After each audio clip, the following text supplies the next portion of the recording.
Hello friends, आज मैं এটা গুৰুত্বপূৰ্ণ বিষয় আলোচনা কৰিম। মই ভাবো আজিৰ এই বিষয়টো সকলোৰে কাৰণে গুৰুত্বপূৰ্ণ। আজিৰ এই বিষয়টো ছাত্ৰ ছাত্ৰীসকলৰ কাৰণে অতি গুৰুত্বপূৰ্ণ আৰু যিসকলে অধ্যয়ন কৰিছে সেই সকলৰ কাৰণে অতি গুৰুত্বপূৰ্ণ বিষয়। সো আজি মই এটা অতি গুৰুত্বপূৰ্ণ বিষয় আলোচনা কৰিম। সো আজি মই আলোচনা কৰিম যে আপোনাৰ বাৰ্থডেৰ দিনা সো কেনেকৈ এটা লেটাৰ লিখি সো আপোনাৰ বন্ধু বান্ধৱীক কেনেকৈ আপুনি ইনভাইট কৰিব, সো সেইটো বিষয়ে আজি মই আলোচনা কৰিম। চাওক, এতিয়া কি ডিজিটেল যুগ। সো এই ডিজিটেল যুগত আমি যদি এটা বাৰ্থডে এটা ইংলিছত এটা লেটাৰ লিখি আমি যদি বন্ধু বান্ধৱীসকলক ইনভাইট কৰোঁ, তেনেহ'লে আমাৰ ষ্টেটাছটো অলপ ডিজিটেল যুগৰ লগত মিল খাব।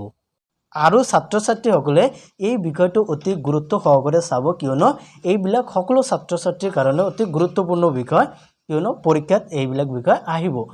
সো বাৰ্থডেটো এটা গুৰুত্বপূৰ্ণ বিষয়। সো আজি মই আলোচনা কৰিম যে কেনেকৈ আপোনাৰ বাৰ্থডেৰ দিনা আপোনাৰ বন্ধু বান্ধৱীক ইংলিছেৰে এটা লেটাৰ লিখি আপুনি সিহঁতক ইনভাইট কৰিব। কেনেকৈ এটা লেটাৰ লিখিব লাগে, সো এতিয়া মই ভালকৈ দেখাই দি আছোঁ। সো ভিডিওটো স্কিপ নকৰিব, সম্পূৰ্ণ ভিডিওটো চোৱা। সো আজি যদি তোমালোকে এইটো মনোযোগ সহকাৰে চোৱা, তেনেহ'লে বাৰ্থডে লেটাৰ এটা কেনেকৈ লিখিব লাগে তেতিয়া তোমালোকে কেতিয়াও পাহৰি নাযাবা। আমি লেটাৰ এটা কেনেকৈ লিখিব লাগে, সো কেইটা ভাগত আমি লেটাৰ এটা লিখিব পাৰোঁ, এইটো ইয়াৰ আগৰ ভিডিঅ'ত মই আলোচনা কৰিছোঁ। সো প্ৰথমতে কি দিব লাগিব, হেডলাইন এটা দিব লাগিব। সো হেডলাইন আমি কি দিম, সো আমি কোনটো ঠাইৰ পৰা আমি যিটো ঠাইৰ পৰা লেটাৰটো লিখিম সেই ঠাইৰ এড্ৰেছটো দিব লাগিব। সো মই লেটাৰটো লিখি আছোঁ লক্ষীপুৰৰ পৰা। মই লক্ষীপুৰ প্ৰথমতে কি দিব লাগিব, লক্ষীপুৰ গোৱালপাৰা। সো গোৱালপাৰা ডিষ্ট্ৰিক্টৰ লক্ষীপুৰৰ পৰা মই লেটাৰটো লিখি আছোঁ। তাৰ তলত কি দিব লাগিব, ডেট দিব লাগিব। সো মই কোনটো তাৰিখত লেটাৰটো লিখিলোঁ সেই তাৰিখৰ ডেটটো দিব লাগিব। তাৰপিছত কি দিব লাগিব, চেলুটেশ্যন দিব লাগিব। সো চেলুটেশ্যনটো আমি কেনেকৈ দিম, সো ইয়াৰ আগৰ ভিডিঅ'ত মই আলোচনা কৰিছোঁ। সো আজি মই এটা লেটাৰ লিখিম বন্ধুৰ কাৰণে। সো আমাৰ ফ্ৰেণ্ডক আমি এটা ইনভাইট কৰিম, তাৰ কাৰণে আমি এটা লেটাৰ লিখিম। সেইকাৰণে ইয়াত কি দিব লাগিব, মাই ডিয়াৰ ফ্ৰেণ্ডছ, বা সেই বন্ধুজনৰ নাম দিব লাগিব। সো মই ইয়াতে দিছোঁ মণিৰ, মোৰ বন্ধুজনৰ নাম দিছোঁ Monir. So my dear Monir. So তাৰপিছত আমাৰ কি দিব লাগিব, বডি অফ দ্য লেটাৰ। 3 নম্বৰত কি দিব লাগিব, যে বডি অফ দ্য লেটাৰ, আমি লেটাৰটো কিয় লিখিলোঁ আৰু আমাৰ এই লেটাৰটোৰ উদ্দেশ্য কি, মূল বিষয়টো 3 নম্বৰত লিখি দিব লাগিব। বডি অফ দ্য লেটাৰত 3 নম্বৰত লিখি দিব লাগিব। সো ইয়াতে আমি এতিয়া আমি কিয় লেটাৰটো লিখি আছোঁ, সো আজি মই লেটাৰটো লিখি আছোঁ যে আমাৰ বন্ধু বান্ধৱীক মোৰ বাৰ্থডেৰ দিনা কে ইনভাইট কৰিম। সো সেইকাৰণে আমি লেটাৰটো লিখি আছোঁ। সো তেনেহ'লে কেনেকৈ লিখিম, সো এনেকৈ লিখিব লাগিব যে my birthday come off on the day 12 August. যে মোৰ বাৰ্থডে 12 আগষ্টত আহি আছে। So I like to invite some of my friend to celebrate the occasion, যে মোৰ কেইজনমান বন্ধু মোৰ বাৰ্থডে অকেশ্যনত ইনভাইট কৰিবলৈ মই আশা কৰিছোঁ। You are one of them, so তুমিও সিহঁতৰ মাজত এজন। So some of my friend given their consent to come, যে কিছুমান বন্ধুৱে সিহঁতে আহিব বুলি অনুমতি প্ৰদান কৰিছে।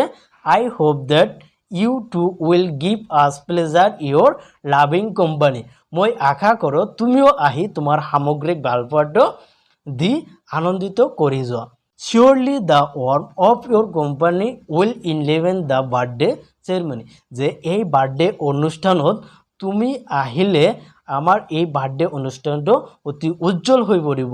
Every one of our family is ইংগাৰ টু চি ইউ, যে মোৰ পৰিয়ালৰ প্ৰত্যেকজন ফেমিলিয়ে তোমাক চাবলৈ কি আগ্ৰহী হৈ আছে।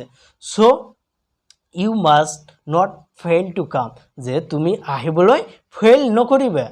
চ' if you do not come, যদি তুমি নাহা, আই শ্বেল বি ভেৰি চৰি, মই বহুত দুখিত হ'ম।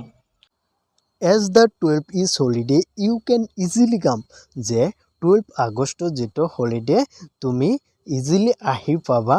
ডু কাম প্লিজ, প্লিজ তুমি অনুগ্ৰহ কৰি আহিবা। Hope you will turn up in time, যে মই আশা কৰোঁ নিশ্চয় তুমি সঠিক টাইমত আহি পাবা। সো তাৰপিছত বেষ্ট উইচ দিলেই হ'ল সো এনেকৈ আমি বডি অফ দ্য লেটাৰটো লিখিব লাগে সো বডি অফ দ্য লেটাৰটো লিখাৰ পিছত কি দিব লাগিব সাবস্ক্ৰিপশ্যন দিব লাগিব যে মই যে লেটাৰটো লিখিলোঁ এই লেটাৰটো আমি কেনেকৈ এটা আদৰ্শৰে বা সন্মানেৰে লেটাৰটো সমাপ্ত কৰিম তাৰ কাৰণে কি দিব লাগিব সাবস্ক্ৰিপশ্যনটো দিব লাগে সো সাবস্ক্ৰিপশ্যন কেনেকৈ দিব লাগে সো ইয়াৰ বিষয়ত মই ইয়াৰ আগৰ ভিডিঅ'ত মই আলোচনা কৰিছোঁ তোমালোকে তাৰ পৰা ভালকৈ চাই ল'বা সো এতিয়া মই সাবস্ক্ৰিপশ্যনটো দিম যেহেতু মই এই লেটাৰটো বন্ধু বান্ধৱীৰ কাৰণে লিখিছোঁ তেনেহ'লে কি দিব লাগিব ইয়ৰ লাভিং ফ্ৰেণ্ড বা ইয়ৰ চিনচিয়াৰলি যিকোনো এটা দিলেই হ'ল মই ইয়াতে দিছোঁ ইয়ৰ লাভিং ফ্ৰেণ্ড সো এনেকৈ আমি সাবস্ক্ৰিপশ্যনটো দিয়াৰ পিছত তাৰ তলত কি দিব লাগিব সিগনেচাৰ দিব লাগিব মই ইয়াতে সিগনেচাৰ দিছোঁ মোৰ নামটো লিখি দিছোঁ নজৰুল ভূঞা সো এনেকৈ আমাৰ লেটাৰ লিখা কাম সম্পূৰ্ণ কৰিব লাগে সো এনেকৈ আমি এটা লেটাৰ লিখি যদি আমি এই লেটাৰটো